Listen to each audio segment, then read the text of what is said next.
อ้าวสบายดีพี่น้องป้องไปเอาพอกันทีนึงกำบูวานหน้าพี่น้องกดได้กดแซ่กันเนี่ยอ่ามายามมองพี่น้องมายามมองเบิ่งบรรยากาศพี่น้องอ่านี่เบิ่งบรรยากาศนี่กับม้าคู่ใจพี่น้องอ่าแสงสดส่องหูเรามายามมองอ่าคนก็มายามมองพี่น้องนี่แหละท้องทุ่งหน้าพี่น้องบรรยากาศดีอ่าพี่น้องเอ้ยนี่แหละชีวิตบ้านของเราไปเบิ่งกันนะสืบต่อพี่น้องยามต่อยามต่อ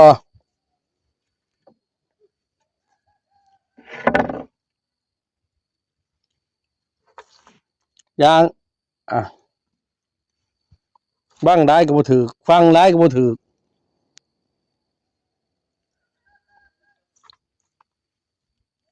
ถือแต่ขี้เหอะหลาย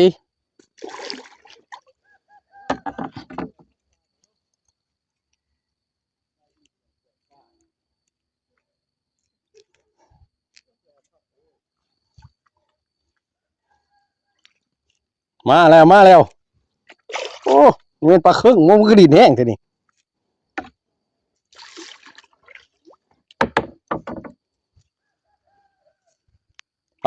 ดึงมาปลาครึ่งสุดท้ายไหมพี่น้องนี่มาแล้วพี่น้องโอ้ยปลาช่อนอเมซอนเนี่ยปลาช่อนอเมซอนมาถึงอยู่ผิวพี่น้องโอ้ยนี่ปลาคอไงเติบถือว่ามาเติบปีนี่ดังนี่ข้อถือเข้าเดียวกับตายเนาะไม่เนี่ยไม่นี่เขาไปกับพันมันคือปลานี่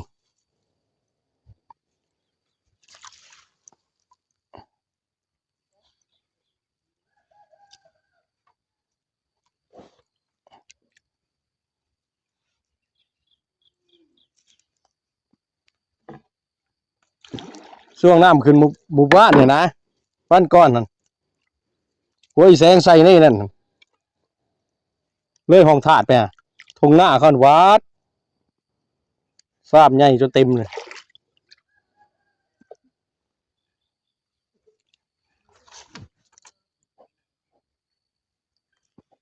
พอเท่านี้น้ำมันบ่ค่อยไหลน้ำมันนิ่งคือแค่นั้น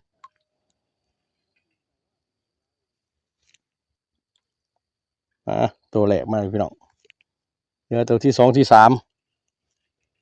จริงมันต้อง1 2 3ไม่เป็นวะ1 แนว 1ด้วยอะไรได้พี่น้อง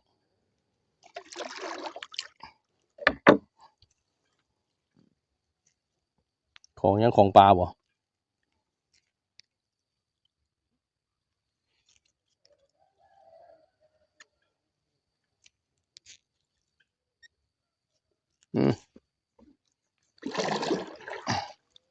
บางบนปลาบ่เที่ยวบ่ไหลนี่พี่น้องขาดลายมองกันเลย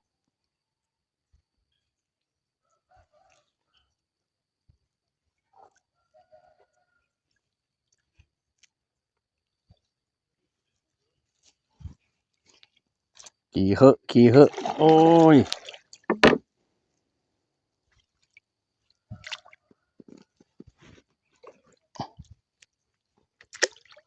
ขี่เหอะกระไร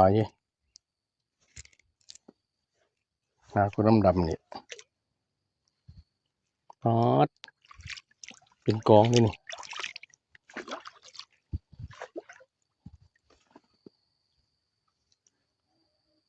ขี่เหอะ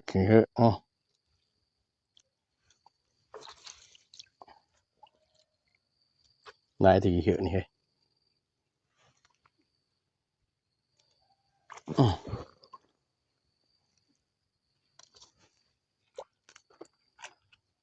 ขี่เหอะเป็นงาเนี่ยตัวที่สองมาแล้วปลาปักหน้าในน้องเลยขอจังเลยเลย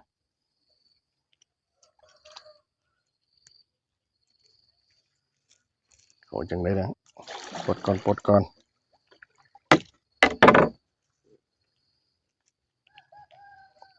เอาได้ออกยากมองกระขาดเนี่ย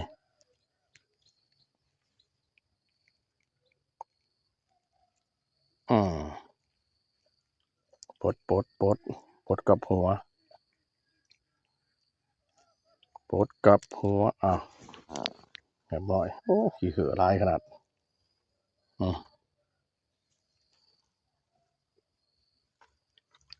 น้ำปุกบุกปลาหม้อ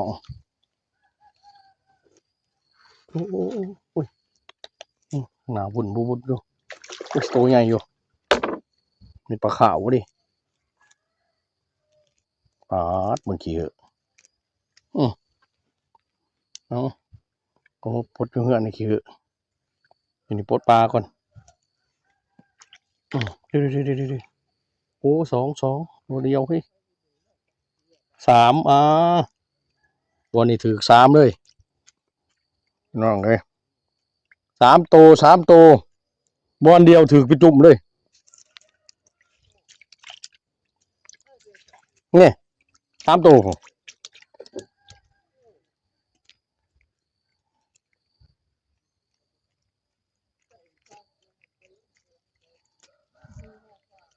บ่เอ้ยลงตุ่มมุ่นบ่ว่าก่อนสิปักรักตุ่มมุ่นก่อนค่อยปลาเที่ยวซะนะ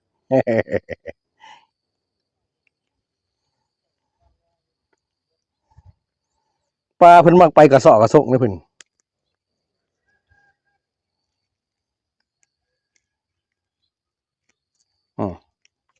ปลาหมอหรือปลาเค็งนี่ปลดยาก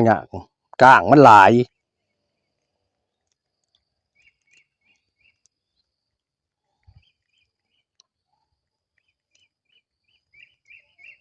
อ๋อ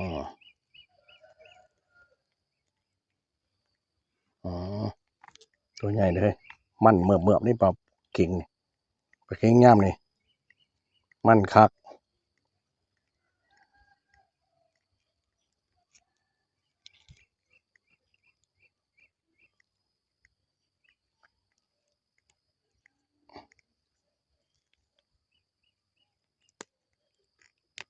เอาสีน้ำพี่น้องเอ้ย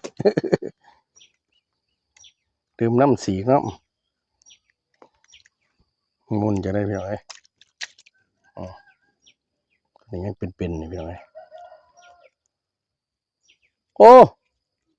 มองสามไปดิเรียนตีเงินหยดอยู่ของใส่ว้ามองสามนี่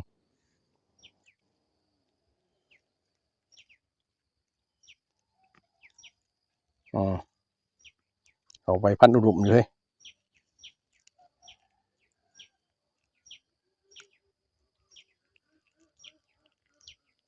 เอาปวดยากเนี่ยพี่น้องเอ้ย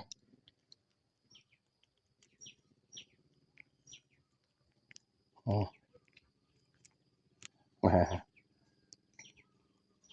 อาเป็นแบบสามตัวเปิดเดียวทีเดียวสามตัวเลยทางนี้ได้ห้าแต่ยังไม่ต้องสุดนะป้าจุ่มขี้เหอะโอ้ยหมดไงเลย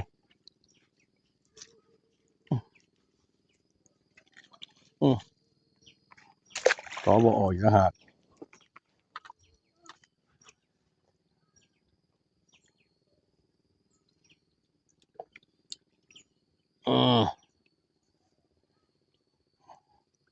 ก็เนี่ยมันพันเขาเป็นปลาเลย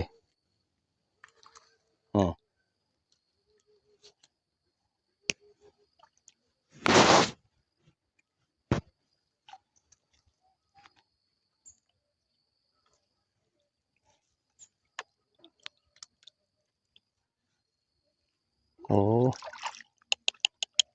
พันเข้าไปเลย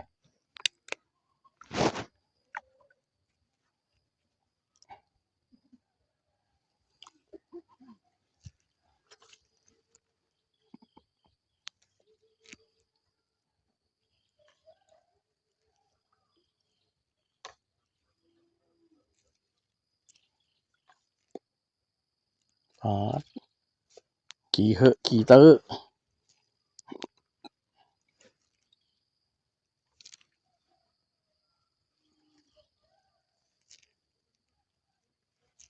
ขี่เหอะขี่เหอะ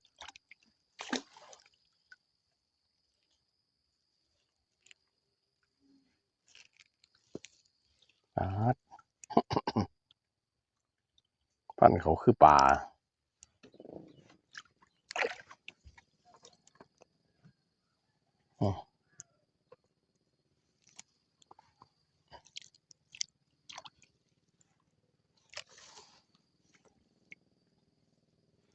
โอ้ย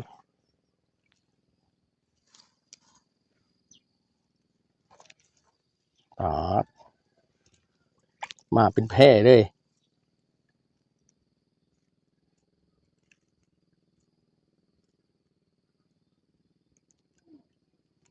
โอเค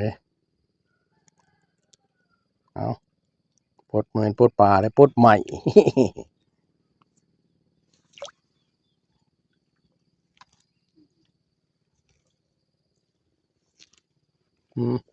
ปลามาเลยพี่น้องปลามาแล้ว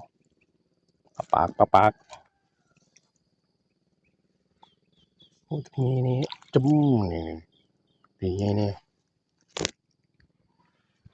ตัวที่ฮุกมาในดังทางหนึ่งหาฮุกตัวกับพ่อแล้วพี่น้องเพราะว่าพ่อแล้วเศร้าพ่อตัวใหญ่แน่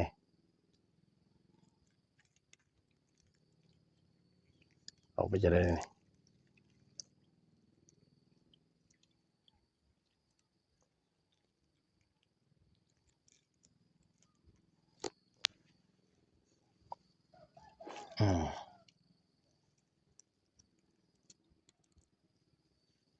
อ่า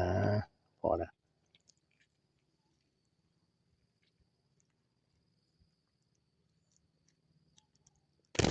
จุ้ม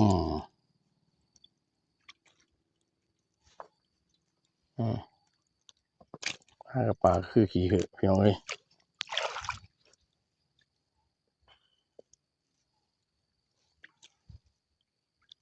โอ้ตัวนี้เออตัวที่หกตัวที่เจ็ดมาเนี่ยซูซี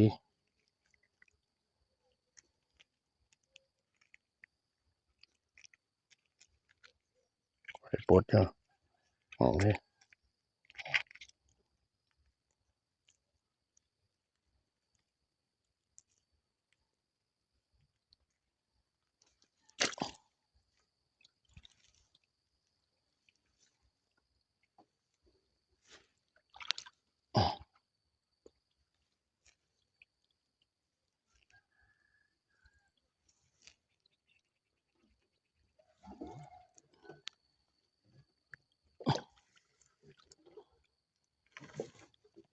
นี่มาเอาขึ้นเหือน้ำซะนะไปดังไฟซะ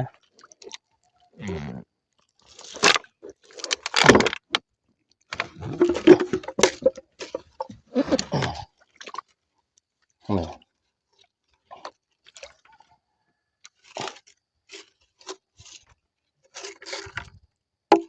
โอ้ดึงยังบุขาดพี่น้อย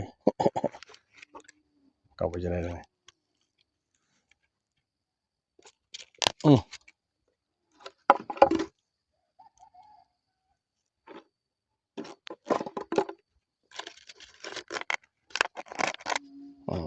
เรียบร้อย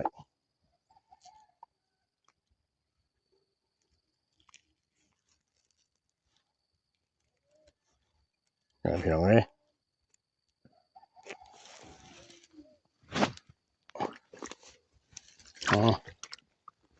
แล้วเจอพี่น้องสรุปคลิปนี้ก็พอสำนีพี่น้องมีฝากที่ได้ฝากติดตามเลยเด้อกดไลค์กดแชร์ทั้งคำบูมานาพี่น้องคลิปนี้ก็สำนีแต่พี่น้องสบายดี